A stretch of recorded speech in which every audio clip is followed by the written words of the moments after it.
আমার আপনার নবী পথ প্রদর্শক, আল্লাহ তাআলাও কিন্তু পথ প্রদর্শক। এই যে আমরা নামাজ পড়ি, প্রত্যেক নামাজের প্রতি রাকাতে সূরা ফাতিহা আছে, হাদিস হইল এইটা। আর এক গ্রুপ বলবে প্রত্যেক নামাজের প্রতি রাকাতে সবার সূরা ফাতিহা পড়তে হবে।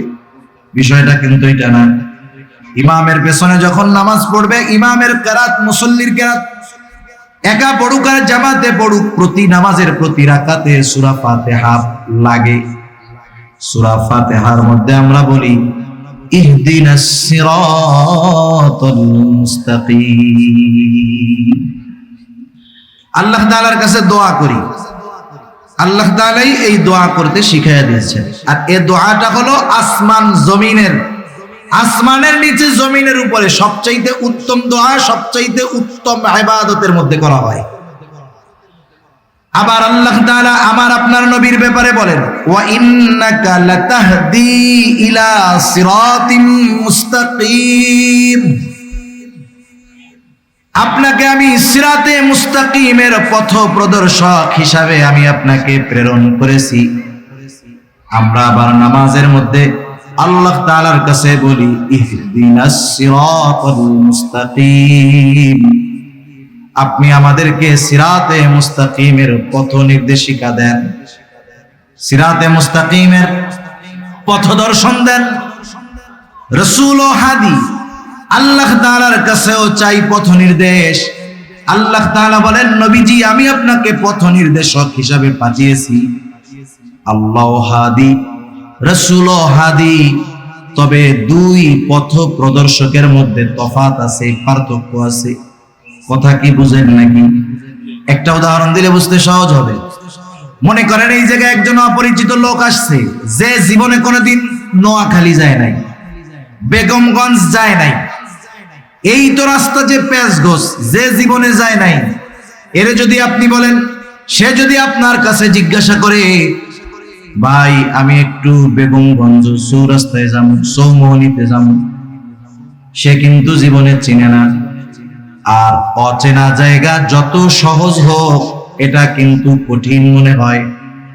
আপনি যখন তারে বলবেন এই রাস্তা দিয়ে যাবা, সামনে একটা রাস্তা পাবা, ওই রাস্তা ধরে আগাবা, আবার ডাইনে যাবা, এরপরে বামে যাবা, এরপরে আর একটু আগাবা, এরপরে ডাইনে বামে গিয়া ওইদিকে বড় একটা চৌরাস্তা পাইবা।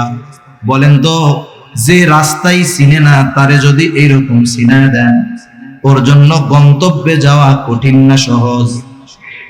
মনে করেন এরপরেও আপনি তারে পথ চিনায় দিয়েছেন যে এই পথে যাবেন, সেই হিসাবে আপনি হাদি, পথ প্রদর্শক।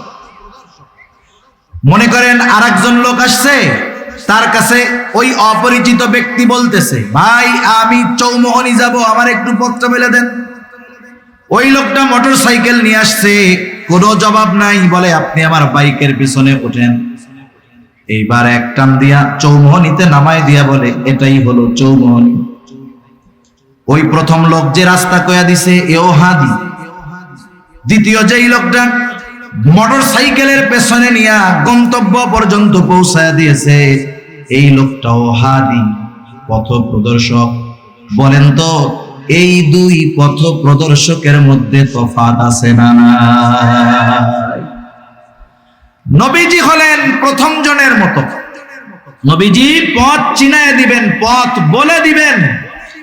আর আল্লাহ তাআলা শুধু পথ বলে দিবেন না, ওনার দয়া রহমত দিয়ে ওই পথে পরিচালিত করে গন্তব্য পর্যন্ত পৌঁছায় দিবেন। আমরা ইহদিনাস সিরাতাল মুস্তাকিম যখন বলি, তখন বলি না যে আল্লাহ পথ চিনায় দেন। মূলত এখানে আমরা বলি আল্লাহ, যা গুণগান বর্ণনা করার তো আগে করছি, এরপরে বলি আল্লাহ আপনি আপনার করুণা দিয়ে, দয়া দিয়ে, রহমত দিয়ে সিরাতে মুস্তাকিমে পরিচালিত করে গন্তব্য পর্যন্ত পৌঁছায়া দেন। আর নবীর ব্যাপারে আল্লাহ তাআলা বলতেছেন, আপনি পথ চিনায়া দিবেন, পৌঁছায়া দেওয়ার দায়িত্ব আমার।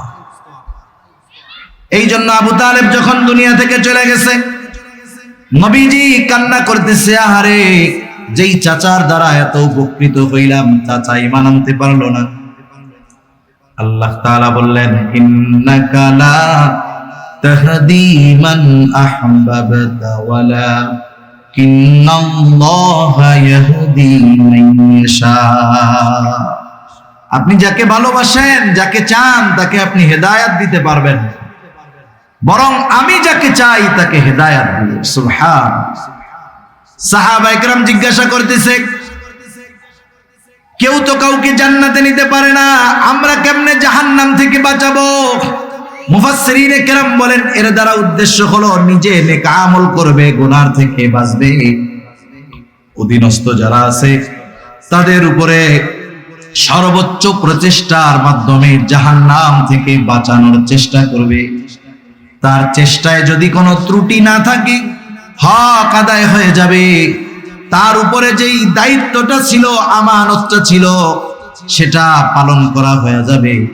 কিন্তু যদি অধীনস্থদের ক্ষেত্রে ওই দায়িত্বটা সে পালন না করে, তাহলে সেও খেয়ানতকারীদের অন্তর্ভুক্ত হয়ে যাবে।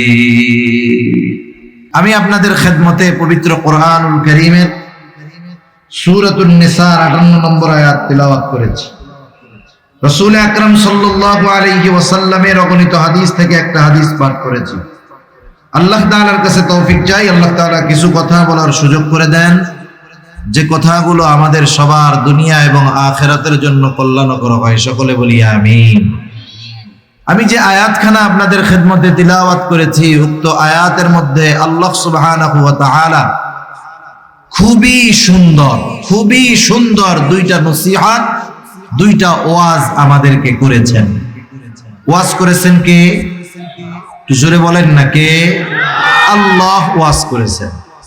শুধু তাই না, নিজে ওয়াজ করে নিজের ওয়াজের প্রশংসাও আবার নিজে করতেছেন। আল্লাহ তাআলা বলেন, ইন্নাল্লাহা ইয়া'মুরুকুম আন তু'আদ্দুল আমানাতি ইলা আহলিহা ওয়া ইযা হাকামতুম বাইনান নাসি আন তাহকুমু বিল আদল ইন্নাল্লাহা নি'মা ইয়া'iদুকুম বিহি ইন্নাল্লাহা কানা সামিআন বাসীরা।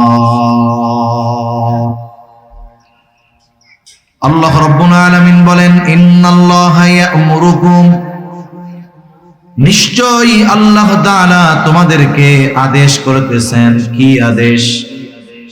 আন তু'আদ্দুল আমানাতি ইলা আহলিহা, যে তোমরা আমানত তার হকদারের কাছে ফিরায়া দাও। আল্লাহ তাআলা এক নম্বরে আদেশ করতেছেন আমানত তার হকদারের কাছে ফিরায়া দাও। দুই নম্বর আদেশ, ওয়া ইযা হাকামতুম বাইনান নাস আন তাহকুমু বিল আদল, আর তোমরা যখন মানুষের মধ্যে বিচার আচার করবা, ন্যায় বিচার করবা।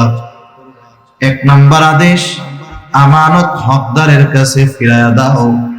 দুই নম্বর আদেশ, ন্যায় বিচার করবা। আল্লাহ তাআলা এরপরে বলতেছেন, ইন্নাল্লাহা নি'মা ইয়া'iদুকুম বিহি, নিশ্চয়ই আল্লাহ তোমাদেরকে কতই না সুন্দর ওয়াজ করলেন। তার মানে এই দুইটা নসিহত, এই দুইটা ওয়াজ, দুইটা উপদেশ, সুন্দর উপদেশ। ইমাম শাফিঈ রাহমাতুল্লাহি আলাইহি বলেন, এই দুইটা নির্দেশ এমন নির্দেশ, যদি কোনো মুমিন তার জীবনের সাথে এই দুইটা বিষয়কে পরিপূর্ণভাবে ফিট করতে পারে, তার জীবনটা যদি সে এই দুই উপদেশের আলোকে সাজায়া আমলে পরিণত করতে পারে, ইমাম শাফিঈ রাহমাতুল্লাহি আলাইহি বলেন, এই মুমিন সফল কাম হয়ে যাবে। এক নম্বরে আল্লাহ তাআলা বলেন, আমানত তার হকদারের কাছে ফিরায়া দাও। যদিও এই আয়াত নাজিল হওয়ার একটা কারণ আছে, নির্দিষ্ট একটা ঘটনাকে কেন্দ্র করে আয়াতটা নাজিল হয়েছে, তথাপি মুফাসসিরিনে কেরাম বলেন, এই আয়াতের দ্বারা সকল ধরনের আমানত উদ্দেশ্য। নবীজিও আমানতের ব্যাপারে সর্বোচ্চ গুরুত্ব আরোপ করেছেন।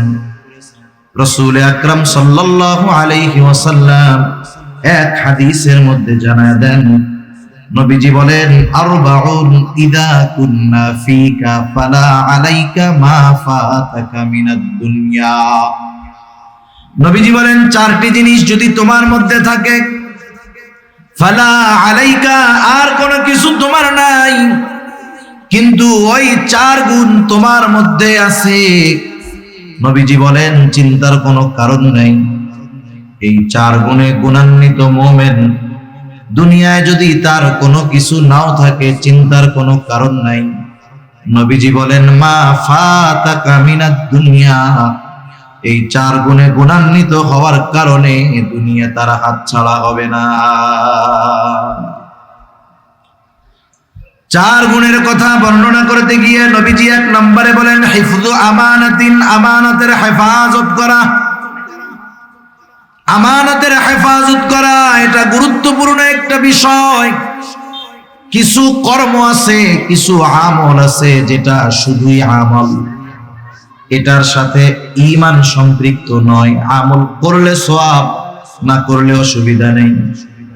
কিন্তু আমানতদারিতা এমন এক জিনিস, এমন এক আমল যেটার সম্পৃক্ততা হলো ঈমানের সাথে। রক্তের মধ্যে পানি আছে, জানেন তো? কি আছে? পানি। পানি। এখন বলেন তো, কেউ যদি চিন্তা করে আমি আমার দেহের মধ্যে থেকে রক্ত আর পানিরে আলাদা আলাদা করব, বলেন তো রক্তের থেকে পানি যদি আলাদা করা হয় তাহলে বেঁচে থাকা সম্ভব নাকি? সম্ভব নয়। এই বিষয়টা এরকম, আমানতের সাথে ঈমানের সম্পর্কটা এইরকম। এক কথায় আমানত খেয়ানতকারী কখনো মুমিন হতে পারে না, মুমিন কখনো খেয়ানতকারী হতে পারে না। সেজন্য নবীজি বলেন আমানতদারিতার সম্পর্ক ঈমানের সাথে। নবীজি বলেন লা ঈমানা লিমান লা আমানাতা লাহ। নবী বলেন যার মধ্যে আমানতদারিতা নাই তার ঈমান নাই। শুধু তাই না, নবীজি জানায়া দিয়েছেন আমানতদারিতা হলো মুমিনের ভূষণ। মুমিনের আবশ্যকীয় একটা গুণ হলো আমানতদারিতা, যেটা তার মধ্যে থাকবেই থাকবে। আর আমানতের খেয়ানত করা এটা হলো মুনাফিকের আলামত।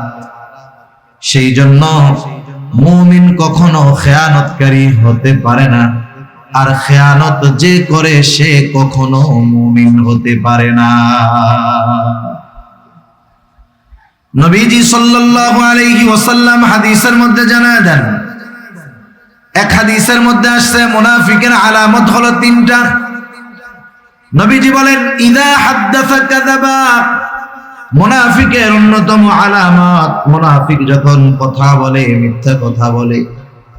ইযা ওয়াদা আখলাফা, যখন সে ওয়াদা করে ওয়াদা খেলাফ করে। ইযা তুমিনা খানা, আমানতের খেয়ানত করে। আরো হাদিসের মধ্যে আরো কয়েকটা বাড়ায় আসছে ওয়া ইযা তাখাসামা ফাজারা, যখন কারো সাথে একটু ঝগড়া হয় সে সীমা লঙ্ঘন করে অশ্লীল মন্দ কথাবার্তা বলে। এগুলো মুনাফিকের আলামত। আফসোসের বিষয় হলো আলামত মুনাফিকের, কিন্তু সমাজে অনেক মুমিনের মধ্যে এই চারটা মুনাফিকের আলামত একসাথেই পাওয়া যায়। ঠিক কিনা বলেন? দুই চারজন আপনাদের এলাকায় আছেন এরকম, সব জায়গায় আছে। এমন না যে আপনাদের এদিকে আছে আমাদের ওইদিকে নাই, বিষয়টা এমন না। এই মুনাফিকের চার আলামত এমন ব্যক্তির মাঝে আছে, দেখা যায় সে 5 ওয়াক্ত নামাজও পড়ে, হজও করছে, সব কিছু আছে ঠিক, কিন্তু মুনাফিকের আলামতের ডিব্বা নিয়ে ঘুরতেছে। আছে না নাই? নবীজি বলেন চারটাই যদি থাকে ওইটা হলো খাঁটি মুনাফিক। আর যদি একটা থাকে তাহলে কমপক্ষে মুনাফিকের আলামত তার মধ্যে আছে। এই আলামত গুলো হলো ভাইরাস, জীবাণু। করোনা ভাইরাস জীবাণু দেখা যায় না, কিছু কিছু জীবাণু, কিছু কিছু ভাইরাস আছে এতটা মারাত্মক জীবনকে ধ্বংস করে দেয়। যেমন ক্যান্সার রোগী যারা, তারাও ভাইরাস জীবাণুর দ্বারা আক্রান্ত। দেখা যাবে যে কোনো ঘা থেকে বা যে কোনো কিছু থেকে ক্যান্সারের জীবাণু প্রকাশ পেয়েছে। ক্যান্সার হলো এমন এক রোগ যেটার আলামত সহজে প্রকাশ পায় না। যখন আলামত প্রকাশ পায় ওই সময় চিকিৎসা করে ফিরে আসা কঠিন হয়ে যায়। একজন ব্যক্তি যখন পরিপূর্ণভাবে ক্যান্সারের জীবাণু দ্বারা আক্রান্ত হয়ে যায়, টাকা পয়সা থাকলে বড় চিকিৎসা করে, বিদেশে যায়, কেমোথেরাপি দেয়, রেডিওথেরাপি দেয়। ক্যান্সারের রোগী যাদেরকে থেরাপি দেওয়া হয়, সুন্দর চেহারার মানুষটাও কালো কুসকুসে হয়ে যায়, স্বাস্থ্যবান মানুষটার স্বাস্থ্য ভেঙে যায়, সারা গায়ে পশম, মাথার চুল, মুখের দাড়ি সব কিছু ওই রেডিয়েশনের কারণে সব কিছু দেহ থেকে ঝরে যায়। দাড়ি ঝরে যায়, চুল ঝরে যায়, একেবারে চোখের উপরের ভুরুটা, চোখের পাপড়িটাও উঠে যায়। আমি যতজনকে দেখছি ক্যান্সারের পরে থেরাপি নিয়েছে যুবক মানুষ, কিন্তু 10-15 বছর থেরাপি নেওয়ার পরে বেঁচে আছে এমনটা আমি দেখি নাই। 4-5-6 বছরের মধ্যে শেষ, দুনিয়া থেকে চলে যায়। তাহলে ক্যান্সার এমন এক ভাইরাস, এমন এক জীবাণু যেটা মানুষের জীবন ধ্বংস করে দেয়। কিন্তু মুনাফিকের আলামত গুলো ভাইরাস, জীবাণু, এটা হয়তো মানুষের জীবন ধ্বংস করবে না, কিন্তু এই মুনাফিকের আলামত গুলো মুমিনের মধ্যে যদি বিস্তার লাভ করে ফেলতে পারে, মুমিনের ঈমানকে ধ্বংস করে তাকে জাহান্নামী বানায়া দিবে। ক্যান্সারের কারণে মরবে, মরে যাবে হয়তো, কিন্তু ঈমান ধ্বংস হবে না হয়তো। কিন্তু মুনাফিকের আলামত এগুলা যদি আমার আপনার মধ্যে থাকে, এগুলো আমার ঈমান নষ্ট করে দেওয়ার কারণ হয়ে যাবে। এজন্য আল্লাহ তাআলা কোরআনুল কারীমে মুনাফিকের ব্যাপারে যা বলছেন, কাফেরের ব্যাপারেও বলেন নাই। আল্লাহ তাআলা বলেন, ইন্নাল মুনাফিকিনা ফিদ দারকিল আসফালি মিনান নার ওয়া লান তাজিদা লাহুম নাসীরা। মুনাফিকের স্থান হবে একেবারে জাহান্নামের তলদেশে। তাদের জন্য আপনি কোনো সাহায্যকারী পাবেন না, কোনো সাহায্যকারী তাদের নাই। সেজন্য নবী আমাদেরকে মুনাফিকের আলামত গুলো জানিয়ে দিয়েছেন। নবীজি মুনাফিকের আলামত গুলার মধ্যে অন্যতম একটা আলামত, ইযা তুমিনা খানা, আমানতের খেয়ানত করা। তাহলে বোঝা গেল আমানতের হেফাজত করা এটা মুমিনের ভূষণ, আর আমানতের খেয়ানত করা এটা হলো মুনাফিকের অন্যতম আলামত। সেজন্য নেফাকি থেকে আমাদেরকে, আমানতের খেয়ানতদারিতা থেকে আমাদের বাঁচতে হবে। আমার আপনার নবী আমানতদার নবী ছিলেন।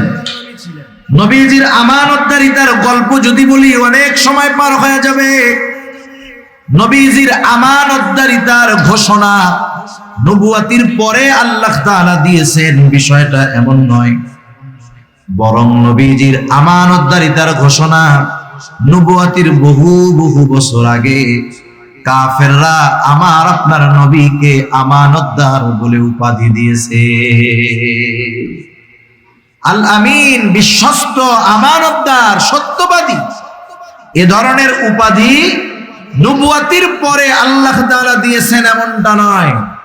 বরং নবুয়াতির বহু আগে মক্কার কাফেররা আমার আপনার নবীকে এই সমস্ত উপাধিতে ভূষিত করেছে। সুবহানাল্লাহ। একজন ইংরেজ ঐতিহাসিক নবীজির জীবনী লিখছেন, ওনার নামটা আমার যেখানে আসতেছে না। উপমহাদেশ তিনি সফর করেছেন, দীর্ঘ সময় উপমহাদেশের মুসলমানদেরকে নিয়ে গবেষণা করেছেন। এই গবেষণার আলোকে মুসলমানেরা যার অনুসরণ করে তাকেও নিয়ে তিনি লেখাপড়া করেছেন, গবেষণা করেছেন। তিনি একটা নবীজির জীবনী নিয়ে লিখছেন। ওই জীবনীর মধ্যে তিনি আমার আপনার নবীজির আমানতদারিতার বিষয় উল্লেখ করতে গিয়া ওনার ভাষায় উনি লিখতেছেন, মুসলমানদের নবী মুহাম্মদ সাল্লাল্লাহু আলাইহি ওয়াসাল্লাম সে এমন একজন মহামানুষ ছিলেন, মহামানব ছিলেন, এতটা বিশ্বস্ত ছিলেন, এতটা আমানতদার ছিলেন চরম আকারের সর্বোচ্চ পর্যায়ের সত্যবাদী ছিলেন। তার আমানতদারিতা এমন ছিল যে তার ঘোর দুশমন তার নির্বিঘ্নে নিশ্চিন্ত মনে তার সবচেয়ে দামি সম্পদটাও নিশ্চিন্ত মনে মুহাম্মাদের কাছে আমানত রাখত। দুশমন বন্ধু না, দুশমন। শুধু তাই না, আরেকজন ঐতিহাসিক লিখতেছেন যে মুহাম্মদ সাল্লাল্লাহু আলাইহি ওয়াসাল্লাম তার আমানতদারিতা এমন ছিল, একজন মানুষ তার সম্পদ নিজের কাছে যত নিরাপদ মনে করত, তার চাইতে বেশি নিরাপদ নবীজির কাছে রাখা মনে করত। এই জন্যই মক্কার মানুষেরা মুহাম্মাদের সাথে মতবিরোধ শত্রুতা থাকার পরেও মক্কার মানুষেরা তাদের দামি দামি বস্তুগুলা মুহাম্মাদের কাছে তার হেফাজতে তথা তার কাছে আমানত রাখত। কেমন আমানতদার নবী ছিলেন! সেই আমানতদার নবীর উম্মত আমরা, আমাদের আমানতদারিতার অবস্থা যাচ্ছে তাই একেবারে। আমাদেরকেও আমানতদার হওয়ার দরকার। রাসূল আকরাম সাল্লাল্লাহু আলাইহি ওয়াসাল্লাম সেই জন্য আমানতদারিতার বিষয়গুলো আমাদেরকে সুস্পষ্ট করে দিয়ে গেছেন। সাধারণত আমরা মনে করি আমানত মনে হয় এটা লেনদেন সংক্রান্ত বিষয়ের সাথেই হয়, লেনদেনের মধ্যেই মনে হয় আমানতদারিতা হয়। কেউ আমার কাছে কোনো সম্পদ আমানত রাখলো, যথাসময়ে আমি তার সম্পদটাকে ফিরিয়ে দিলাম, আমি মনে করি আমি বড় আমানতদার। মানুষেরাও মনে করে হুজুর বড় আমানতদার। আমানতদারিতাকে নির্দিষ্ট একটা সীমার মধ্যে আমরা সীমাবদ্ধ করে ফেলছি, কিন্তু বাস্তবতা হলো আমানতদারিতা এটা ব্যাপক একটা জিনিস। এক কথায় একটা মানুষের জীবনের পদে পদে প্রতিটা কদমে কদমে আমানত রয়েছে, কিন্তু এইটারে আমরা শুধু লেনদেনের মধ্যে সীমাবদ্ধ করে ফেলছি। সেজন্য আমানতদারিতার ব্যাপারে জানার দরকার। এক নাম্বার বিষয়, আমানতদারিতা হয় লেনদেনের মধ্যে। লেনদেন সংক্রান্ত আমানতদারিতার বিষয়ে কম বেশি আমাদের ধারণা আছে, এরপরেও একটু বলার দরকার। একটা হলো আমাদের কাছে সাধারণভাবে কারো কাছে কিছু জমা রাখা, আর একটা হলো আমানত রাখা। আমানতদারিতার মাসালা একরকম, আর সাধারণভাবে জমা রাখার মাসালাটা আর একরকম। আমানতদারিতার ক্ষেত্রে কেউ যদি আমার আপনার কাছে আইসা 500 টাকার একটা ছেঁড়া নোট দিয়া বলে যে এই 500 টাকা আপনার কাছে আমানত, এখন যার কাছে আমানত রাখা হলো তিনি যদি চিন্তা করেন বাজারে আসলাম, পকেটের এই পুরান টাকাটা দিয়া 500 টাকার বাজার করে নিয়ে যাই, বাড়িতে গিয়া পরে যখন চাইবে তখন তারে 500 টাকা দিয়ে দিব।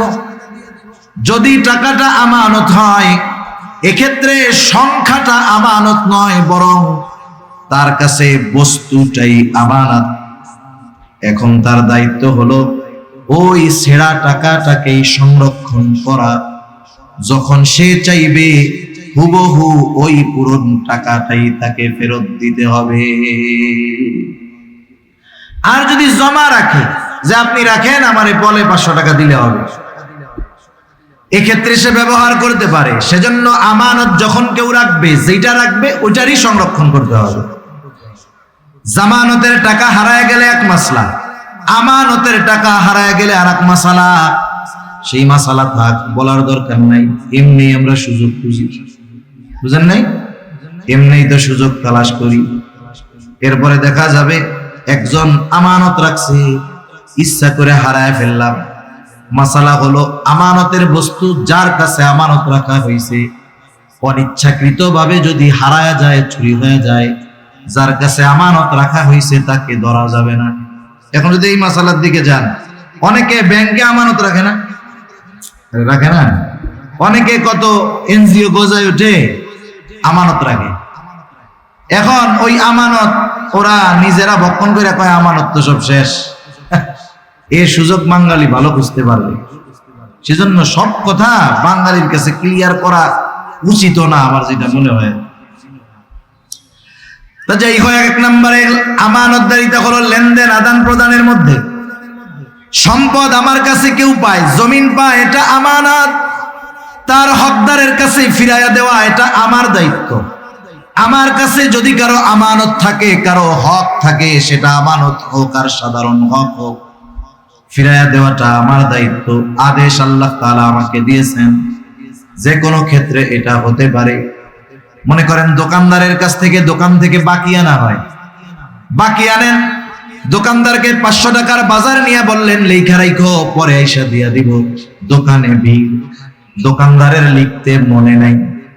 2 দিন পরে আপনি গেছেন, যাওয়ার পরে বলতেছেন বাকি খাতাটা খুলো তো দেখি, কিছু টাকা মনে হয় বাকি আছে। দোকানদার লিখতে ভুলে গেছে, বাকি খাতা খুলে দেখে আপনার নামে কিছু লেখা নাই, কিন্তু আপনি শিওর যে 500 টাকা পায়। আমাদের দেশের মানুষ তখন ফাঁক ফকর খুঁজবে, যেহেতু খাতায় কিছু লেখা নাই, আমার কাছে কিছু পাওনা নাই। আরে মিয়া, হয়তো ভুল করেছে দোকানদার, কিন্তু আল্লাহ তাআলার নির্দেশ, সে ভুলে গেছে, যা তার মনে না থাক, কোনো অসুবিধা নাই। তোমার দায়িত্ব হলো তোমার কাছে যে পাওনা আছে, এই পাওনাটা তুমি নিজ দায়িত্বে ফিরাইয়া দিবা। সেটা আমানত হোক আর সাধারণ কোন লেনদেন হোক, এই বিষয়টার দায়িত্ব আমার আপনার উপর। আল্লাহ তাআলা আমাকে আপনাকে লেনদেনের ক্ষেত্রে স্বচ্ছ হওয়ার তৌফিক দান করুন। বুজুর্গ আল্লাহর ওলির গোমর ফাঁস হয়ে যায় এই লেনদেনের ক্ষেত্রে। কঠিন এক জিনিস এই মুআমালাত, যে কি জিনিস, বহুত আল্লাহওয়ালার ঘোমটা খুলে যাবে এই লেনদেনের ক্ষেত্রে গিয়া। তাহলে 1 নম্বরে আমানতদারিতা হয় লেনদেনের মধ্যে। 2 নম্বর, এই জবানের কথাটাও হয় আমানত। রাসূল আকরাম সাল্লাল্লাহু আলাইহি ওয়াসাল্লাম এক হাদিসের মধ্যে বলেন, ইযা হাদাসা রাজুলু সুম্মা ইলতাফাতা ফাহিয়া আমানাতুন। নবীজি বলেন, যখন কেউ কথা বলে আর এদিকে সেদিকে তাকায়, ফাহিয়া আমানাতুন, যেই কথাটা আমার আপনার কাছে ডানে বামে তাকায়া কেউ বলল, নবীজি বলেন কথাটা আমানত। এই কথাটা আমি ছাড়া অন্য কারো কাছে যদি পৌঁছাই, কারো কাছে বলি, খেয়ানত হয়ে যাবে। কিন্তু আমাদের খাসলাত, আমাদের অভ্যাসটা হইল ঠিক এর বিপরীত। কেউ যদি আমার কাছে আইসা বলে, হুজুর আপনার কাছে আমি এই কথাটা বললাম, আপনি কিন্তু হুজুর আর কারো কাছে বইলেন না।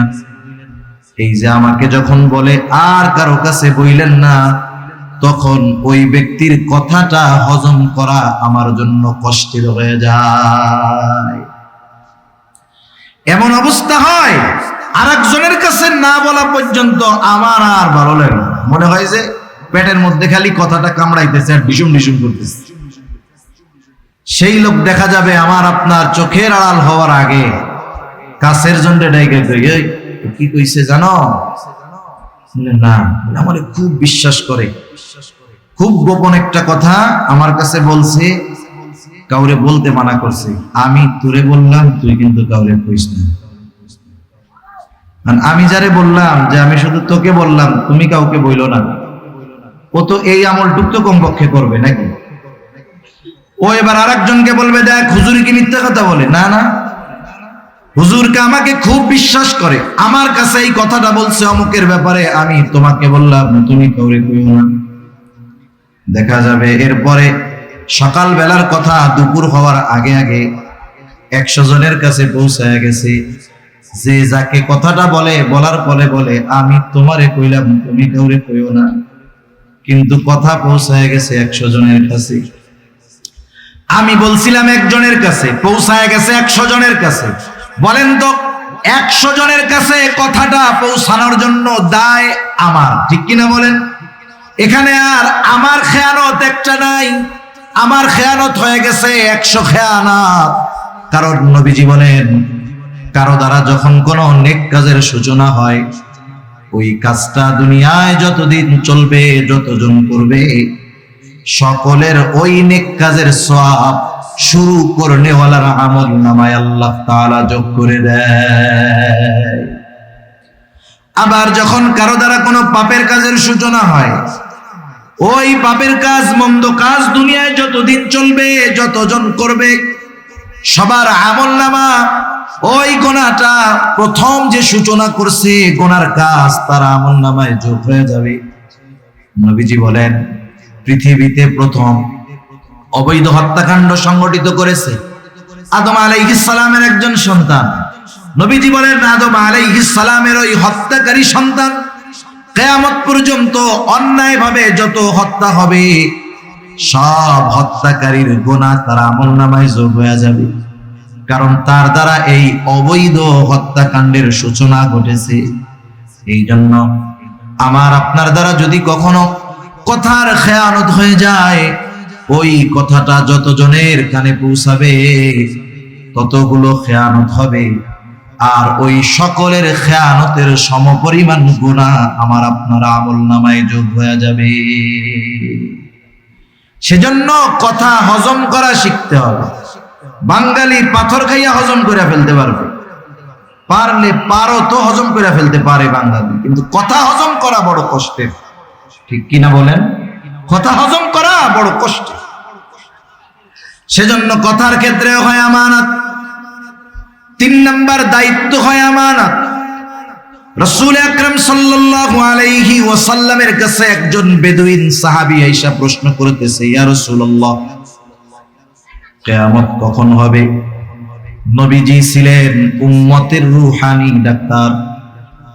নবীজি সাল্লাল্লাহু আলাইহি ওয়াসাল্লাম দেখা যাইতো একই প্রশ্ন বিভিন্ন ব্যক্তি করেছে, একই প্রশ্নের উত্তর ওই ব্যক্তির অবস্থার আলোকে নবীজি ভিন্ন ভিন্ন দিতেন। যেমন একজন গ্রাম্য সাহাবী আয়েশা প্রশ্ন করতেছে, মাতাস সাআহ, কিয়ামত কখন হবে? ওই লোকের প্রশ্নের ভাবটা ছিল এরকম, সে কেমন যেন গাঠি গুঠি নিয়ে কিয়ামতের জন্য অপেক্ষা করতেছে, কোন সময় কিয়ামত আসবে। তার বলার দ্বারা মনে হইতেছিল এইরকম, মনে করেন আপনারা যখন ঢাকায় যাবেন, চৌমোহনী গিয়ে টিকিট কাটছেন, গাড়ি ছিল 10টা, 10:30 বাজে গেছে, গাড়ি এখনো আসে নাই, আপনি ব্যাগ ট্যাগ লাগেজ নিয়ে রেডি, 10:30 বেজে গেছে, গাড়ি তখনও আসে নাই। কাউন্টার মাস্টারে গিয়া আপনি বলবেন যে গাড়ি কখন আসবে। আপনি টিকিট কাইটা বইসা আছেন, প্রশ্ন করেছেন গাড়ি কখন আসবে, আর যে টিকিট কাটে নাই সে জিজ্ঞাসা করতেছে গাড়ি কখন আসবে। বলেন তো, কাউন্টার মাস্টারকে আপনি আর একজন একই প্রশ্ন করলেন, কিন্তু দুইজনের প্রশ্নের মধ্যে তফাৎ আছে না নাই? আপনি তো গাঠি নিয়ে রেডি, ব্যাগ নিয়ে রেডি, গাড়ি কখন আসবে মিয়া, টাইম চলে যাইতেছে, কখন আসবে বলো। আর একজন টিকিট কাটার জন্য প্রশ্ন করছে গাড়ি কখন আছে। যদিও শব্দ এক, কিন্তু এই দুইজন প্রশ্ন করছে এক, কিন্তু দুইজনের প্রশ্ন বলার বাচন ভঙ্গি কিন্তু আলাদা। ওনার প্রশ্নের ভাবে মনে হচ্ছে উনি কিয়ামতের জন্য অপেক্ষা করতেছে, ওই টিকিট কাটা আল্লাহর বান্দার মতো, গাড়ি কেন আসে না। এই ব্যক্তির প্রশ্নের অবস্থা নবীজি বুঝতে পারছেন, জবাব না দিয়া পাল্টা প্রশ্ন করেছেন, মা আ'দাত্তা লাহা, তুমি কিয়ামতের জন্য কি পাথেয় সংগ্রহ করেছো? লোকটা বলতেছে, ইয়া রাসূলুল্লাহ, আমি আল্লাহ এবং তার রাসূলকে ভালোবাসি। নবীজি বললেন, যে যাকে ভালোবাসে তার সাথে অবস্থান করবে। ওই লোকটাও প্রশ্ন করতেছে কখন কিয়ামত হবে? নবীজি সাল্লাল্লাহু আলাইহি ওয়াসাল্লাম বললেন, যখন আমানতের খেয়ানত হবে, কিয়ামত তখন হবে। প্রশ্ন করা হলো, কি সেইটা ইয়া রাসূলুল্লাহ? নবীজি বললেন, শোনো, যখন কোন দায়িত্ব যোগ্য লোকের জায়গায় যখন অযোগ্য লোককে দায়িত্ব দেওয়া হবে, তখন কিয়ামতের জন্য অপেক্ষা করো। যোগ্য লোকের চেয়ারে অযোগ্য লোক যখন বসবে, বুঝবা কিয়ামত বেশি দূরে নয়, সেটা নিকটবর্তী হয়ে গেছে। এখন এত আর কোনো এমন কথা না, সূক্ষ্ম তাত্ত্বিক কোনো বিষয় নয়, এটা বোঝার জন্য অনেক জ্ঞান, অনেক ইলমের দরকার আছে। এটা বোঝার জন্য দরকার নাই এমন জ্ঞানের, গোটা দুনিয়ার দিকে তাকান, আমাদের দেশ সহ তাকান, ডানে বামে তাকান, তাম দুনিয়ার মধ্যে তাকায় দেখেন, অধিকাংশ জায়গায় দেখবেন যোগ্য লোকের চেয়ারে অযোগ্য মানুষ বসে আছে, ঠিক কিনা বল? যোগ্য লোকের চেয়ারে অযোগ্য লোক বসে আছে। এমন এক জামানা ছিল মানুষ যখন দায়িত্ব নিতে চাইতো না, এই জামানায় দায়িত্ব নেওয়ার প্রতিযোগিতা শুরু হয়ে গেছে। শুধু তাই না, মানুষ দায়িত্ব টাকা দিয়ে কিনতে চায়, ঠিক কিনা বলেন? দায়িত্ব টাকা দিয়ে কিনে, দেশ সেবা করার জন্য টাকা দেয়। কতজন দেখবেন অনেক ইউনিয়ন পরিষদে নির্বাচন হবে, গ্রাম হলো 10টা, ক্যান্ডিডেট 20 জন, প্রত্যেকেই ছাপাইছে অমক ভাই আপনাদের দোয়া প্রার্থী, এই মার্কায় ভোট দিয়া এই ইউনিয়নের জনগণের জন্য খেদমত করার সুযোগ করে দেন।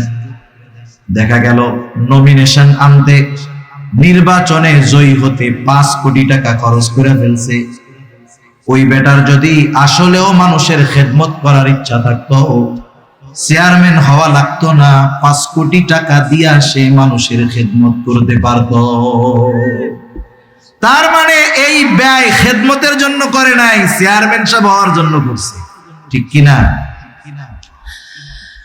আগের জামানার মানুষ দায়িত্ব নিতে চাইতো না, এখন দায়িত্ব নেওয়ার জন্য প্রতিযোগিতা করে। আমাদের কলিজার টুকরা ইমাম আজম আবু হানিফা রাহমাতুল্লাহি আলাইহি কেমন মানুষ ছিলেন?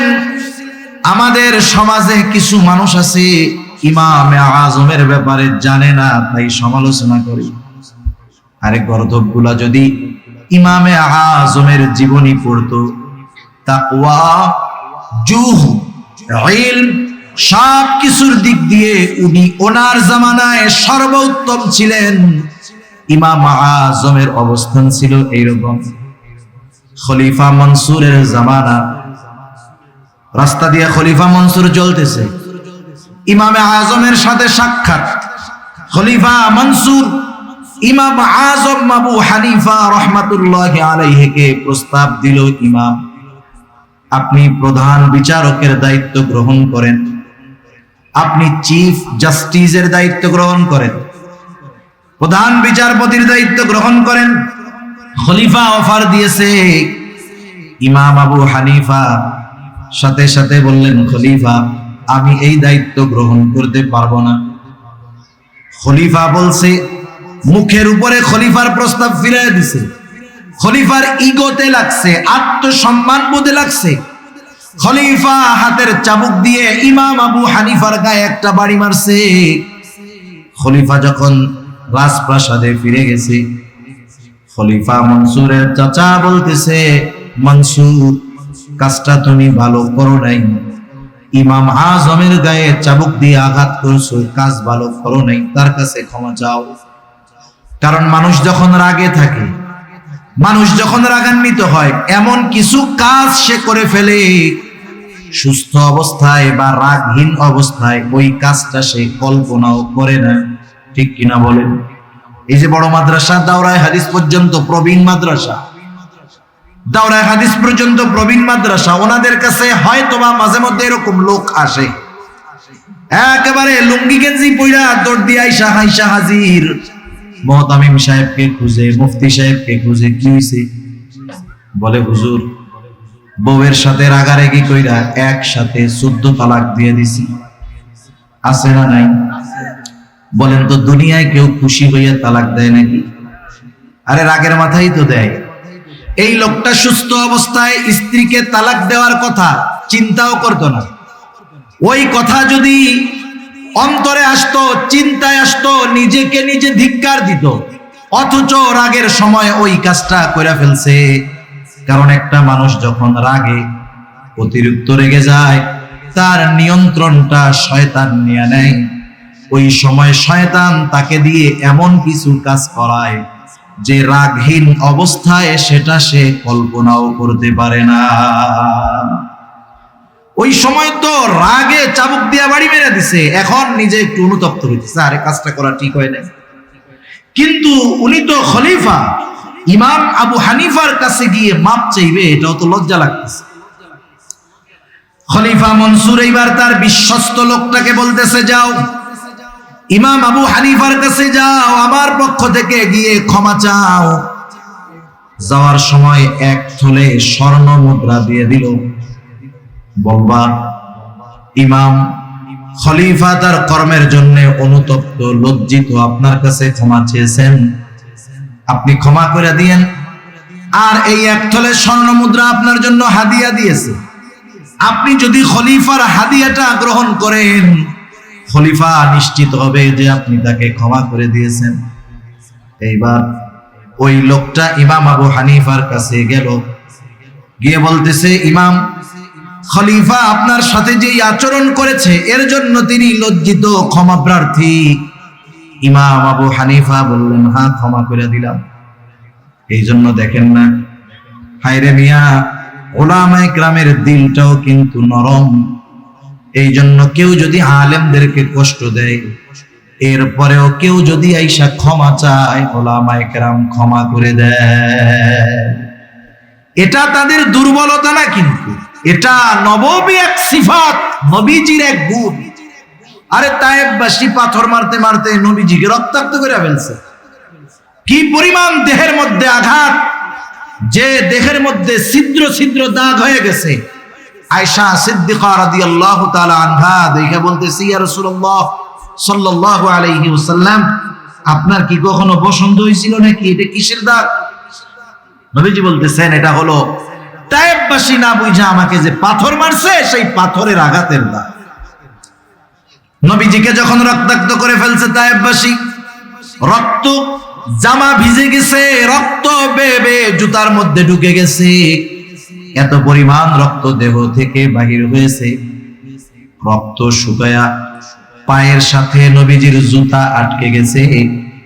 নবীজি যখন ক্লান্ত দেহ নিয়া তায়েফের এক আঙ্গুর বাগানের পাশে বিশ্রাম নিচ্ছেন, আল্লাহ তাআলা জিবরাইল আমিনকে পাঠায় দিয়েছেন, সাথে আরেকজন ফেরেশতা পাহাড়ের দায়িত্বে নিয়োজিত। ওই ফেরেশতা এসে বলতেছে, ইয়া রাসূলুল্লাহ, আল্লাহ তাআলা আমাকে আপনার আদেশ পালনের জন্য পাঠিয়েছেন। এই কওম আপনার সাথে কেমন আচরণ করেছে আল্লাহ তাআলা দেখেছেন। আপনি যদি আদেশ করেন, দুই পাহাড় মিশিয়ে তায়েফবাসীকে পিষিয়ে দেওয়া হবে, নিশ্চিহ্ন করে দেওয়া হবে। এখানে যে একটা জনবসতি ছিল, জনপদ ছিল, একেবারে নিশ্চিহ্ন করে দেওয়া হবে। হায় রে, নবীজি কি বললেন? নবীজি তাদের উপরে সামান্য গুসা হন নাই, এমনটাও বলেন নাই হালকা একটু দিয়া সতর্ক করে দাও, এমনটা বলেন নাই। বরং নবীজি আরাম করতেছিলেন, উঠা বৈশা গেলেন। ওই ফেরেশতার কথার জবাবে নবীজি বলতেছেন, বাল আরজু আইয়াখরুজাল্লাহু মিন আসলাবিহিম মাইয়াবুদুল্লাহা ওয়াহদাহু ওয়ালা ইউশরিকু বিহি শাইআ। তুমি তো বলতেছো দুই পাহাড় মিশাইয়া নিশ্চিহ্ন করে দিবা, আর আমি তো এদের ব্যাপারে আল্লাহ তাআলার কাছে আশা পোষণ করি যে আল্লাহ তাআলা এদের মধ্য থেকে এমন এক প্রজন্ম বের করবে যারা এক আল্লাহর ইবাদত করবে, কারো সাথে শিরিক করবে না। সুবহান। এটা উলামায়ে কেরামের এক নববী সিফাত। এজন্য আলেম আহলে হক উলামায়ে কেরামের সাথে বেয়াদবি করলেও এসে মাফ চাইলে মাফ করে দেয়, এটা দুর্বলতা না। ইমাম আবু হানিফা বললেন, মাফ করে দিছি, অসুবিধা নাই। কিন্তু খলিফা তো বলে দিছে হাদিয়া দিবা, হাদিয়া গ্রহণ করলে নিশ্চিত হব যে উনি ক্ষমা করেছেন। লোকটা বলতেছে, এই যে এক থলে স্বর্ণ মুদ্রা আপনার জন্য খলিফা হাদিয়া দিয়েছে, গ্রহণ করেন। ইমাম আবু হানিফা বললেন, মাফ করে দিয়েছি, হাদিয়া গ্রহণ করা যাবে না। বললেন, খলিফা বলছে আপনি নিজে রাখেন, নাইলে উনি বিশ্বাস করবে না যে ক্ষমা করছেন। আপনি রাইখা দেন, আপনার ব্যয় করা লাগবে না, আপনি অন্য কাউকে দিয়ে দিয়েন। ইমাম আবু হানিফা বলতেছে, তোমার কাছ থেকে রাখার পর আমি খরচ করলাম নাকি অন্য কাউকে দিয়ে দিলাম এটা তো বিষয় নয়, বরং তোমার খলিফা মনে করবে আমার পাঠানো হাদিয়া ইমাম আজম গ্রহণ করেছে, সুতরাং এটা রাখাই যাবে না। সে আরো জোর জবরদস্তি করতেছে, রাখেন না। ওই লোকটাও তো বিরক্ত হয়ে যাইতেছে অনুরোধ করতে করতে। এইবার ইমাম আবু হানিফা রাহমাতুল্লাহি আলাইহি বলতেছেন, বলেন তো কাউরে চুরি করে আইনা হাদিয়া দেওয়া জায়েজ আছে নাকি? হ্যাঁ, দুর্নীতি কইরা টাকা আইনা আর একজনরে হাদিয়া দেওয়া জায়েজ হবে নাকি? বলেন তো, আমার আপনার কাছে যদি ব্যাগ ভর্তি টাকা কেউ আইনা দেয়, আমি আপনি যদি জানতে পারি টাকাটা অন্য কারো, আমার আপনার জন্য এই হাদিয়া গ্রহণ করা বৈধ হবে নাকি? তাহলে দেওয়াও বৈধ হবে না, নেওয়াটাও বৈধ হবে না। ইমাম আজম এবার বলতেছে, হাদিয়া তো দিতে হবে নিজের টাকা থেকে। বলতেছে, তোমার খলিফা যে হাদিয়া পাঠাইছে, এই হাদিয়া পাইলো কোথায়? বলতেছে, কোথায় পাবে? বাইতুল মাল থেকে দিছে। এইবার ইমাম আবু হানিফা আরো কঠোর হয়ে গেলেন। একটু চিন্তা করে দেখেন, জামানার মুজাদ্দিদ যারা, ইমাম যারা, এদের সামান্য সিদ্ধান্ত এটা পরবর্তী প্রজন্মের জন্য দলিল হয়ে যায়, দলিল। আমি ঘটনা বলতে গেলে অন্যদিকে চলে যাবে। আজকে যদি ওই দিন ইমাম আবু হানিফা এরপরে হাদিয়া গ্রহণ করত, যে বাইতুল মালের সম্পদ খলিফা হাদিয়া দিয়েছে, এটা যদি গ্রহণ করত, তাদের জন্য যদি বাজেট থাকতো ভিন্ন কথা, কিন্তু সাধারণভাবে যদি ইমাম আবু হানিফাকে দেওয়া হতো, জানার পরেও যদি ইমামে আজম আবু হানিফা ওই হাদিয়াটা গ্রহণ করতেন, খলিফার বাইতুল মাল থেকে দেওয়া হাদিয়া গ্রহণ করতেন, আজকে তাইলে গোটা দুনিয়ার মধ্যে দেখা যাইত উলামায়ে কেরাম রাষ্ট্রীয় কোষাগারের হাদিয়া গ্রহণের ক্ষেত্রে ইমাম আজমের ওই ঘটনাটাকে দলিল বানায় নিত। বলতো কি, ইমাম আবু হানিফারে হাদিয়া দিছে না, জায়েজ না থাকলে উনি গ্রহণ করছে, এবার আমাকেও দিলে আমরাও জম্মের আকারে নিব। ইমাম আবু হানিফা এবার আর একটু কঠোর হয়ে গেলেন। বলতেছে, শোনো, তুমি তোমার এই হাদিয়া খলিফাকে ফেরত দিবা, সাথে সাথে বলবা রাষ্ট্রীয় বাইতুল মাল থেকে তার জন্য নির্ধারিত একটা সম্মানী আছে, এই সম্মানীর বাইরে একটা মোহর ব্যক্তিগত কাজে ব্যবহারের সুযোগ নেই। লোকটা একটু রাগ হয়ে গেছে। এইবার ওই মোহর ফেরত নিয়া খলিফা মনসুরের কাছে গিয়া বলতেছে, মনসুর, ইমাম আবু হানিফা এরকম এরকম বলছে। তিলরে আর একটু তাল বানায় নিছে। ইমাম আবু হানিফার এই কথাগুলো শুনে খলিফা মনসুর এবার চূড়ান্ত রাগান্বিত হয়ে গেছেন। ফোর্স পাঠায় দিছে, যাও ইমাম আবু হানিফাকে জেলখানায় আটকাও। ইমাম আবু হানিফাকে জেলখানায় আটকানো হলো। অত্যাচার জুলুমের স্টিম রোলার চলতেছে। ঐতিহাসিকদের থেকে দুইটা মত। প্রথমটা হলো ইমাম আবু হানিফাকে জেলখানার মধ্যে চাবুক মারা হইতো, আর বলা হতো প্রধান বিচারকের দায়িত্ব গ্রহণ করেন, তাহলে ছেড়ে দেওয়া হবে। চিন্তা করে দেখেন, জেলখানায় চাবুক মারা হইতেছে দায়িত্ব নেওয়ার জন্য, ইমাম আবু হানিফা দায়িত্ব নেন নাই। ঐতিহাসিকদের দুইটা মত। ওই অবস্থায় অসুস্থ ইমাম, তাকে খাবারের সাথে বিষ প্রয়োগ করে হত্যা করা হলো। আর একটা বর্ণনা ঐতিহাসিকদের, যখন তিনি প্রচন্ড রকমের অসুস্থ হয়ে গেছেন, বাড়িতে পাঠায় দেওয়া হলো, গৃহবন্দী করে ফেলা হলো। ওই অবস্থায় ইমামে আজম দুনিয়া থেকে বিদায় নিলেন। ইমামে আজমকে তার ছাত্ররা জিজ্ঞাসা করতেছিল, ইমাম, আপনি তো প্রধান বিচারকের দায়িত্ব নেওয়ার জন্য যত যোগ্যতা, জ্ঞান, ইলম যা দরকার সব আপনার ছিল, এত কিছু থাকার পরেও, যোগ্য হওয়ার পরেও আপনি দায়িত্ব নিলেন না, খলিফার জুলুম অত্যাচার সহ্য করলেন, কারণটা কি? ইমাম আবু হানিফা বললেন, শোনো, আমি যেই দায়িত্ব নেই নাই, কিয়ামতের দিন এই দায়িত্বের ব্যাপারে আমাকে জিজ্ঞাসা করা হবে না। যদি আমি প্রধান বিচারকের দায়িত্ব নিতাম, প্রধান কাজীর দায়িত্ব যদি নিতাম, ওইটা তো আমার কাছে আমানত হয়ে যাইত। কিয়ামতের দিন আমার দায়িত্বের ব্যাপারে আল্লাহ তাআলা জিজ্ঞাসা করত।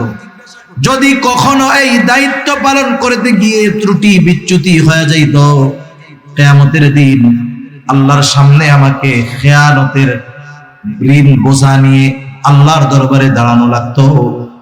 এই জন্য আমার উপরে এত জুলুম করার পরেও প্রধান বিচারকের দায়িত্ব আমি গ্রহণ করি না। আর আমরা তো দায়িত্ব নেওয়ার প্রতিযোগিতা করি। তিনি এটা জানতেন।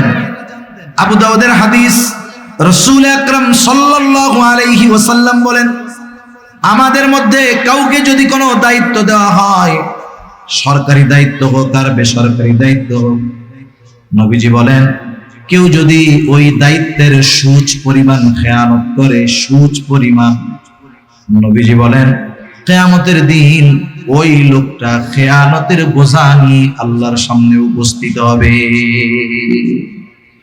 সেজন্য প্রত্যেকের জায়গা থেকে খেয়াল করা দরকার যে দায়িত্বটা তো আমানত।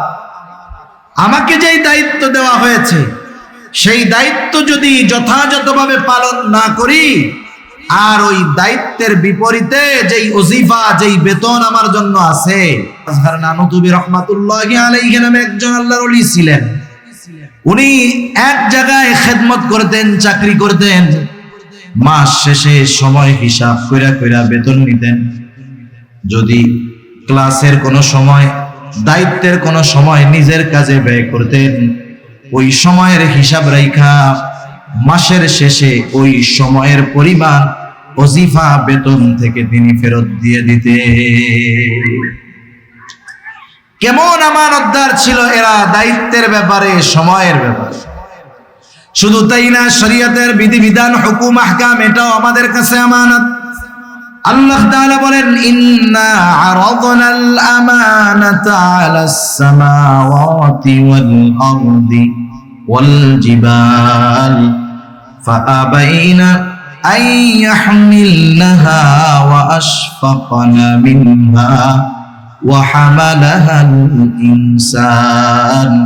আল্লাহ তাআলা বলেন, আমি এই আমানত আসমানের কাছে, জমিনের কাছে, পর্বতমালার কাছে পেশ করলাম। তারা প্রচন্ড ভীত সন্ত্রস্ত হয়ে গেল। এই আমানত তারা বহন করলো না। ওয়া হামালাহাল ইনসান, মানুষ এই আমানত বহন করলো। মুফাসসিরিনে কেরাম বলেন, কি সেই আমানত? কোন মুফাসসির বলেন সেই আমানত হলো কোরআন। কেউ কেউ বলেন শরীয়তের সকল বিধিবিধান। একই কথা। তাহলে কোরআন হলো আমাদের শরীয়তের মূলনীতি, মৌলিক সব কিছু কোরআন সুন্নাহর মধ্যে আছে। এই আমানত কেউ বহন করতে রাজি হয় নাই, মানুষ বহন করেছে। এই জন্য শরীয়তের সকল বিধিবিধান, হুকুম, আহকাম আমার আপনার উপরে আমানত। সেজন্য আল্লাহ তাআলার যত আদেশ আছে আমানত, যত নিষেধ আছে আমানত। আদেশ কেউ যদি অমান্য করে, তাহলে আদেশ অমান্য করলে গুনাহ হবে, সাথে সাথে খেয়ানতকারী হতে হবে। নিষেধ যেই বিষয়গুলো আল্লাহ তাআলা করেছেন, ওই নিষিদ্ধ কর্মগুলো কেউ যদি করে, তাহলে তার তো গুনাহ হবে, সাথে সাথে ওই যে নিষেধটা ছিল এটা আমানত, অমান্য করার কারণে খেয়ানত হবে। এজন্য শরীয়তের সকল বিধিবিধান, হুকুম, আহকাম গুলো আমানতদারিতার সাথে পালন করার দরকার। শুধু তাই না, আমাদের সন্তান সন্ততি আমাদের কাছে আমানত, আমাদের অধীনস্থ যারা আছে আমানত। কারণ কিয়ামতের দিন আল্লাহ তাআলা তাদের ব্যাপারে আমাদেরকে জিজ্ঞাসা করবে। নবীজি বলেন, কুল্লুকুম রাঈন ওয়া কুল্লুকুম মাসউলুনা আন রাইয়াতিহি। আমরা প্রত্যেকেই দায়িত্বশীল, প্রত্যেককে তার দায়িত্বের ব্যাপারে জিজ্ঞাসাবাদ করা হবে, অধীনস্থদের ব্যাপারে জিজ্ঞাসা করা হবে। কারণ আল্লাহ তাআলা কোরআনুল কারীমের মধ্যে বলেন, ইয়া আইয়ুহাল্লাযীনা আমানু কু আনফুসাকুম ওয়া আহলিকুম নারা। আল্লাহ তাআলা বলেন, হে ঈমানদারেরা, নিজে জাহান্নাম থেকে বাঁচাও, অধীনস্থদেরকেও জাহান্নামের আগুন থেকে বাঁচাও। সাহাবায়ে কেরাম প্রশ্ন করতেছে, ইয়া রাসূলুল্লাহ, নিজে জাহান্নাম থেকে বাঁচবো বুঝলাম, আদেশটা করেছেন মুমিনদের উপর। ইয়া আইয়ুহাল্লাযীনা আমানু, হে ঈমানদারেরা, নিজে জাহান্নাম থেকে বাঁচো, ঈমান তো আনছো, কেমনে জাহান্নাম থেকে বাঁচবা? সাহাবায়ে কেরাম বলতেছে, ইয়া রাসূলুল্লাহ, নিজে জাহান্নাম থেকে বাঁচবো বুঝলাম, নেকের কাজ করব, গুনার কাজ থেকে বাঁচবো, কিন্তু অধীনস্থদের জাহান্নামের আগুন থেকে কেমনে বাঁচাবো? কারণ দুনিয়ার কেউ কাউকে জাহান্নামের আগুন থেকে বাঁচাতে পারে না। দুনিয়ার কোন নবী রাসূল তার মুহাব্বতের লোকদের জাহান্নাম থেকে বাঁচাতে পারবে না। কিন্তু আফসোসের বিষয় হলো আমাগো দেশের কিছু বাবা তার মুরিদদের জাহান্নাম থেকে বাঁচানোর টেন্ডার নিয়ে নিছে। আছে না এরকম? বাবার কাছে মুরিদ হওয়ার টেনশন নাই, কবরে গেলে মুনকার নাকিরের আগে বাপ যাই হাজির হবে, যে কি বলবে, এই আরে প্রশ্ন করিস না, এ দুনিয়া আমার লোক ছিল। এই শয়তানেও চিন্তা করে এরকম উল্টাপাল্টা কথা কয় কেন? শয়তান বলে তুই হলি আমার সবচেয়ে বড় খলিফা, তোর মতো শয়তান থাকতে আমার আর ডিউটি করা লাগবে না। চিন্তা করে দেখেন, যদি দুনিয়াতে কোনো মানুষকে এই ক্ষমতা দেওয়া হতো সে জান্নাতে নিতে পারবে, জাহান্নামে নিতে পারবে। দুনিয়াতে কোনো মানুষকে যদি ক্ষমতা দেওয়া হইতো, একজন মানুষকেও যদি এই পাওয়ার দেওয়া হতো, আমার আপনার নবী এই পাওয়ারটা পাওয়া যাইতে। কিন্তু নবীজিকেও আল্লাহ তাআলা এই ক্ষমতা দেন নাই।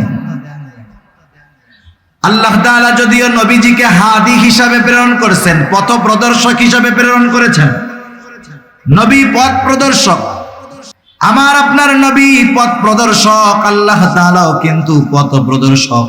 এই যে আমরা নামাজ পড়ি, প্রত্যেক নামাজের প্রতি রাকাতে সূরা ফাতিহা আছে, হাদিস হইল এইটা। আর এক গ্রুপ বলবে প্রত্যেক নামাজের প্রতি রাকাতে সবার সূরা ফাতিহা পড়তে হবে। বিষয়টা কিন্তু এটা না। ইমামের পেছনে যখন নামাজ পড়বে, ইমামের কেরাত মুসল্লির কেরাত একা পড়ুক আর জামাতে পড়ুক, প্রতি নামাজের প্রতি রাকাতে সূরা ফাতিহা লাগে। সূরা ফাতিহার মধ্যে আমরা বলি ইহদিনাস সিরাতাল মুস্তাকিম। আল্লাহ তাআলার কাছে দোয়া করি, আল্লাহ তাআলাই এই দোয়া করতে শিখাইয়া দিয়েছেন। আর এই দোয়াটা হলো আসমান জমিনের, আসমানের নিচে জমিনের উপরে সবচাইতে উত্তম দোয়া, সবচাইতে উত্তম ইবাদতের মধ্যে করা হয়। আবার আল্লাহ তাআলা আমার আপনার নবীর ব্যাপারে বলেন ওয়া ইন্নাকা লাতাহদি ইলা সিরাতিম মুস্তাকিম,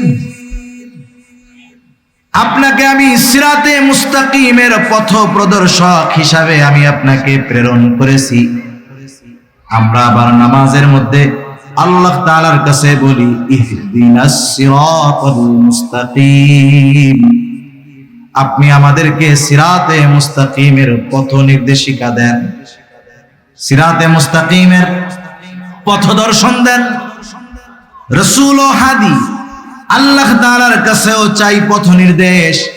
আল্লাহ তাআলা বলেন নবীজি আমি আপনাকে পথ নির্দেশক হিসাবে পাঠিয়েছি। আল্লাহ হাদি, রাসূল ও হাদি, তবে দুই পথ প্রদর্শকের মধ্যে তফাত আছে, পার্থক্য আছে। কথা কি বুঝেন নাকি? একটা উদাহরণ দিলে বুঝতে সহজ হবে। মনে করেন এই জায়গায় একজন অপরিচিত লোক আসছে, যে জীবনে কোনোদিন নোয়াখালী যায় নাই, বেগমগঞ্জ যায় নাই, এই তো রাস্তা যে পেঁচগোছ, যে জীবনে যায় নাই, এরে যদি আপনি বলেন, সে যদি আপনার কাছে জিজ্ঞাসা করে ভাই আমি একটু বেগমগঞ্জ চৌরাস্তায় যাবো, চৌমোহনীতে যাবো, সে কিন্তু জীবনে চিনে না। আর অচেনা জায়গা যত সহজ হোক এটা কিন্তু কঠিন মনে হয়। আপনি যখন তারে বলবেন এই রাস্তা দিয়ে যাবা, সামনে একটা রাস্তা পাবা, ওই রাস্তা ধরে আগাবা, আবার ডানে যাবা, এরপরে বামে যাবা, এরপরে আর একটু আগাবা, এরপরে ডানে বামে গিয়া ওইদিকে বড় একটা চৌরাস্তা পাইবা। বলেন তো যে রাস্তাই চিনে না তারে যদি এইরকম চিনায় দেন, ওর জন্য গন্তব্যে যাওয়া কঠিন না সহজ? মনে করেন এরপরেও আপনি তারে পথ চিনায় দিয়েছেন যে এই পথে যাবেন, সেই হিসাবে আপনি হাদি, পথ প্রদর্শক। মনে করেন আরেকজন লোক আসছে, তার কাছে ওই অপরিচিত ব্যক্তি বলতেছে ভাই আমি চৌমোহনী যাব, আমার একটু পথটা বলে দেন। ওই লোকটা মোটর সাইকেল নিয়ে আসছে, কোনো জবাব নাই, বলে আপনি আমার বাইকের পিছনে ওঠেন। এইবার এক টান দিয়া চৌমোহনীতে নামায় দিয়া বলে এটাই হলো চৌমোহনী। ওই প্রথম লোক যে রাস্তা কয়া দিছে এও হাদি, দ্বিতীয় যেই লোকটা মোটর সাইকেলের পেছনে নিয়ে গন্তব্য পর্যন্ত পৌঁছায় দিয়েছে এই লোকটাও হাদি, পথ প্রদর্শক। বলেন তো এই দুই পথ প্রদর্শকের মধ্যে তফাৎ আছে না নাই? নবীজি হলেন প্রথম জনের মতো। নবীজি পথ চিনায় দিবেন, পথ বলে দিবেন। আর আল্লাহ তাআলা শুধু পথ বলে দিবেন না, ওনার দয়া রহমত দিয়ে ওই পথে পরিচালিত করে গন্তব্য পর্যন্ত পৌঁছায় দিবেন। আমরা ইহদিনাস সিরাতাল মুস্তাকিম যখন বলি তখন বলি না যে আল্লাহ পথ চিনায় দেন। মূলত এখানে আমরা বলি আল্লাহ, যা গুণগান বর্ণনা করার তো আগে করছি, এরপরে বলি আল্লাহ আপনি আপনার করুণা দিয়ে, দয়া দিয়ে, রহমত দিয়ে সিরাতে মুস্তাকিমে পরিচালিত করে গন্তব্য পর্যন্ত পৌঁছায়া দেন। আর নবীর ব্যাপারে আল্লাহ তাআলা বলতেছেন আপনি পথ চিনায়া দিবেন, পৌঁছায়া দেওয়ার দায়িত্ব আমার। এই জন্য আবু তালেব যখন দুনিয়া থেকে চলে গেছে, নবীজি কান্না করতেছে, আহারে যেই চাচার দ্বারা এত উপকৃত হইলাম, চাচা ঈমান আনতে পারলো না। আল্লাহ তাআলা বললেন ইন্নাকা লা তাহদি মান আহবাবতা ওয়ালাকিন্নাল্লাহা ইয়াহদি মান ইয়াশা। আপনি যাকে ভালোবাসেন, যাকে চান, তাকে আপনি হেদায়েত দিতে পারবেন, বরং আমি যাকে চাই তাকে হেদায়েত দিই। সুবহানাল্লাহ। সাহাবায়ে কেরাম জিজ্ঞাসা করতেছে, কেউ তো কাউকে জান্নাতে নিতে পারে না, আমরা কেমনে জাহান্নাম থেকে বাঁচাবো? মুফাসসিরিনে কেরাম বলেন এর দ্বারা উদ্দেশ্য হলো নিজে নেক আমল করবে, গুনাহ থেকে বাঁচবে, অধীনস্থ যারা আছে তাদের উপরে সর্বোচ্চ প্রচেষ্টার মাধ্যমে জাহান্নাম থেকে বাঁচানোর চেষ্টা করবে। তার চেষ্টায় যদি কোনো ত্রুটি না থাকে, হক আদায় হয়ে যাবে। তার উপরে যেই দায়িত্বটা ছিল, আমানতটা ছিল, সেটা পালন করা হয়ে যাবে। কিন্তু যদি অধীনস্থদের ক্ষেত্রে ওই দায়িত্বটা সে পালন না করে, তাহলে সেও খেয়ানতকারীদের অন্তর্ভুক্ত হয়ে যাবে। তাহলে আমরা আল্লাহ তাআলার সুন্দর ওয়াজের ব্যাপারে আলোচনা করতেছিলাম। আমানতের যতটুকু হয়েছে এতটুকু যদি আমরা আমল করি যথেষ্ট। আল্লাহ তাআলা বললেন ইন্নাল্লাহা ইয়া'মুরুকুম আন তু'আদ্দুল আমানাতি ইলা আহলিহা। এক নম্বর আদেশ করেছেন আল্লাহ তাআলা যে আমানত তার হকদারের কাছে ফিরিয়ে দাও। দুই নম্বর আদেশ ওয়া ইযা হাকামতুম বাইনান নাস আন তাহকুমু বিল আদল। তোমরা যখন মানুষের মধ্যে বিচার আচার করবা, ন্যায় বিচার করবা, তুমি যখন বিচারক, তোমার সামনে যদি তোমার দুশমন বিচারের জন্য আসে, খবরদার শত্রুতা বশত তার সাথে অবিচার করবা না। ওয়ালা ইয়াজরিমান্নাকুম শানাআনু কওমিন আলা আল্লা তা'দিলু ই'দিলু হুয়া আকরাবু লিত্তাকওয়া। কোন কওমের উপরে বিদ্বেষ বশত তাদের উপরে অবিচার করবা না, ন্যায় বিচার করবা। ন্যায় বিচারের শ্রেষ্ঠ উপমা নবীজি রেখে গেছেন, সাহাবায়ে কেরাম দেখায় গেছেন, তাবেঈনরা দেখায় গেছে, সোনালী যুগের মুসলিম শাসকেরা দেখায় গেছে। এই জন্য যেই সমাজের মধ্যে ন্যায় বিচার আছে, যেই সমাজের মধ্যে ইনসাফ আছে, ওই সমাজে তো জুলুম থাকতে পারে না। যেই সমাজে, যেই দেশে, যেই জাতির মধ্যে ইনসাফ ন্যায় বিচার আছে, এই সমাজ, এই জাতি বড় সৌভাগ্যবান। আজকে গোটা দুনিয়ার কোথাও ইনসাফ নাই, ন্যায় বিচার নাই, ঠিক কিনা বলেন? ন্যায় বিচার যদি থাকতো, গোটা দুনিয়ার সব রাষ্ট্রপ্রধানরা ইসরায়েলকে এই অপরাধের কাঠগড়ায় দাঁড়া করাতো, ঠিক কিনা বলেন? ন্যায় বিচার নাই, মরে গেছে। বিচারের মধ্যে আছে স্বজনপ্রীতি, দলপ্রীতি, গোত্রপ্রীতি, দেশপ্রীতি, ব্যক্তিপ্রীতি। কিন্তু নবীজি ন্যায় বিচারের উপমা রাইখা গেছে। হাদিসের একটা ঘটনা শোনায় আলোচনা শেষ করে দিব। একদিন নবীজির কাছে প্রসিদ্ধ এক গোত্র, মাখজুমি গোত্রের একজন মহিলার বিচার আসছে। চুরির অপরাধে তার হাত কাটা হবে। সাহাবায়ে কেরাম চিন্তা করতেছেন, নবীজি অন্তর্মহলে ভিতরে, সাহাবায়ে কেরাম চিন্তা করতেছে এই সম্মানীয় গোত্রের মহিলার হাতটা যদি চুরির অপরাধে কাটা যায়, মুশরিক কাফেররা টিটকারি করবে, সিসি করবে, এই মহিলার জন্য একটু সুপারিশ করার দরকার। কিন্তু নবীজির কাছে কে সুপারিশ করবে? ওসামা বিন যায়েদ রাদিয়াল্লাহু তাআলা তখন ছোট, নবীজি অনেক মহব্বত করতেন তাকে। ওসামাকে শিখায় দেওয়া হলো, তুমি তোমার নানার কাছে গিয়ে বলবা, নানা, যেই মহিলার হাত কাটা হবে সেই মাখজুমি গোত্রের একজন মহিলা, ছোট মানুষ, যা শিখায় দিছে নবীর কাছে গিয়া সেটাই বলছে। নবীজির বুঝতে বাকি নাই, এই কথাটাই ছোট বাচ্চা নিজের থেকে বলে নাই, নিশ্চয়ই কেউ শিখায় দিছে। নবীজি এইবার হুজরা থেকে বের হলেন, চেহারার মধ্যে রাগান্বিত ছাপ।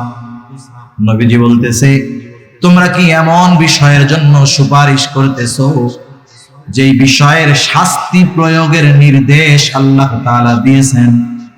নবীজি এবার খুতবা দিলেন, তিনি বললেন, শোনো, তোমাদের পূর্বে অনেক কওমকে আল্লাহ তাআলা ধ্বংস করে দিয়েছেন, যে তাদের মধ্যে যখন কোনো শরীফ মানুষ, সম্ভ্রান্ত মানুষ চুরির অপরাধে আটক হইত, যেহেতু সে বংশীয় মানুষ, চুরির অপরাধে আটক হইছে, তাকে শাস্তি না দিয়ে ছেড়ে দেওয়া হতো।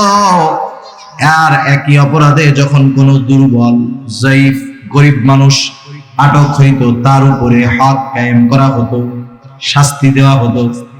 তথা এই অবিচারের কারণে তোমাদের পূর্বে বহু জাতিকে আল্লাহ তাআলা ধ্বংস করে দিয়েছেন। নবীজি বলতেছেন, শোনো, ওই আল্লাহর শপথ, যার হাতে আমার প্রাণ, এই মহিলার জায়গায় যদি আমার কন্যা ফাতেমাও হইতো, ফাতেমা বিনতে মুহাম্মদ হইতো, আল্লাহর শপথ, আমি তার হাতটা চুরির অপরাধের কারণে হাতটা কেটে দিতাম। সেজন্য ন্যায় বিচারের উপমা নবীজি দেখায় গেছেন। এখন আমরা তো আর সবাই বিচারক হইতে পারবো না, আমরা ন্যায় বিচার করবো কেমনে? শুনেন, পরিবারের মধ্যে অবিচার করে, বাপ ছেলের উপরে অবিচার করে, দুই ছেলেকে দুই চোখে দেখে, একজনের জমি বেশি লেখা দিয়ে বসে রয়েছে, আর একজনের কিছুই দেয় না, আছে না নাই? সব পোলাগো লেখা দিছে, মাইয়াগো কিছু দেয় না, এই অবিচার বাপরা করে না। সেজন্য প্রত্যেকের জায়গা থেকে ন্যায় বিচার করতে হবে। আল্লাহ সুবহানাহু ওয়া তাআলা বুঝবার তৌফিক দান করুন। এরপরে আল্লাহ তাআলা বলতেছেন, ইন্নাল্লাহা নি'মা ইয়াইদুকুম বিহি। আল্লাহ তাআলা কতই না সুন্দর ওয়াজ তোমাদেরকে করলেন, সুন্দর ওয়াজ। এখন এই ওয়াজ শোনার পরে, জানার পরে, এই ওয়াজের উপরে আমল করলাম কি করলাম না, এই ওয়াজ নিয়ে কি সমালোচনা করলাম কি করলাম না, আমি বললাম আপনাদের সাথে, আপনারা আমল করলেও আমি দেখবো না, সমালোচনা করলেও আমি শুনবো না। কিন্তু এই ওয়াজ আল্লাহ তাআলা করলেন, আমরা আলোচনা করলাম। এখন যদি সমালোচনা করি, আমলে পরিণত না করি, আল্লাহ তাআলা শুনবেন, দেখবেন নাকি? দেখবেন না? দেখবেন। এজন্য আল্লাহ তাআলা কেমন যেন বলতেছে, এত সুন্দর ওয়াজ আমি আল্লাহ করলাম, এই ওয়াজের উপরে তোমরা আমল করো কি করো না, এই ওয়াজ দিয়া কি আলোচনা সমালোচনা করো, আমি আল্লাহ কিন্তু সব দেখি, সব শুনি। কেন? কারণ হলো, ইন্নাল্লাহা কানা সামিআন বাসীরা, নিশ্চয়ই আল্লাহ তাআলা হলেন সর্বশ্রোতা, সর্বদ্রষ্টা। আল্লাহ তাআলা আমাদের সকলকে আমানতদার এবং প্রত্যেকটা ক্ষেত্রে ইনসাফ এবং ন্যায় বিচার করার তৌফিক আল্লাহ দান করুন। সকলে বলি আমিন। ওয়া আখিরু দাওয়ানা আলহামদুলিল্লাহ।